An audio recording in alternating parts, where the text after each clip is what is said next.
Bonjour à tous, aujourd'hui petit exercice sur les intégrales et la continuité avec une fonction f, donc définie sur AB à valeur réelle, donc continue, est telle que la valeur absolue de f de x est inférieure ou égale à 1 pour tout x sur l'intervalle, dans l'intervalle AB. Voilà. Et on a une info, c'est que l'intégrale de f sur AB, c'est b moins a. Que dire de f?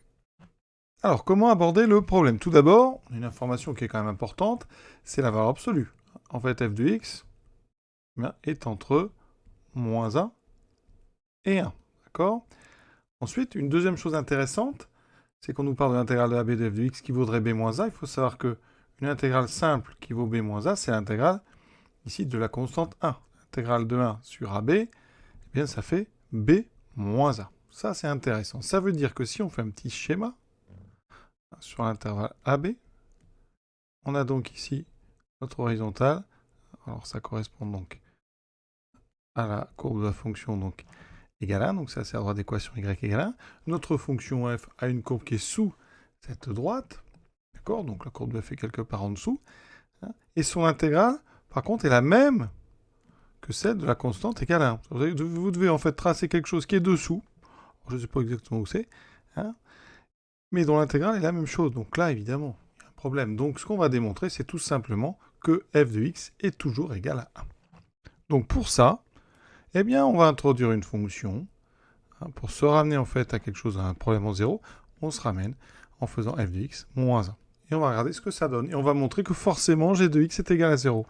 Donc, soit g défini de AB dans R qui a x associé f de x moins 1. Effectivement, g est continu, puisque c'est une somme de deux fonctions continues. Donc continue sur AB. Important. Qu'est-ce qu'on va faire de cette fonction? On est dans les intégrales, donc l'idée, on va regarder l'intégrale.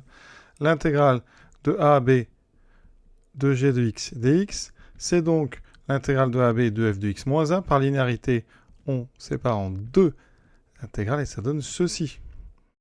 L'intégrale de f, elle est donnée, c'est b moins 1. Et l'intégrale de 1, je vous l'ai dit, c'est aussi b moins 1. Donc ça veut dire qu'ici, on a l'intégrale de g qui vaut 0.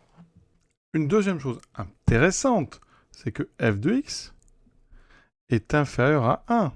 Donc, évidemment, pour tout x appartenant à AB, f de x est inférieur, c'est donné, donc f de x moins 1 est négative. Alors là, c'est intéressant.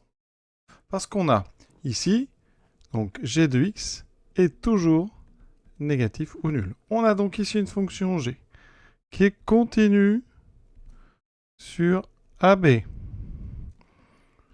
qui ne change pas de signe sur AB. Donc j'ai un signe constant.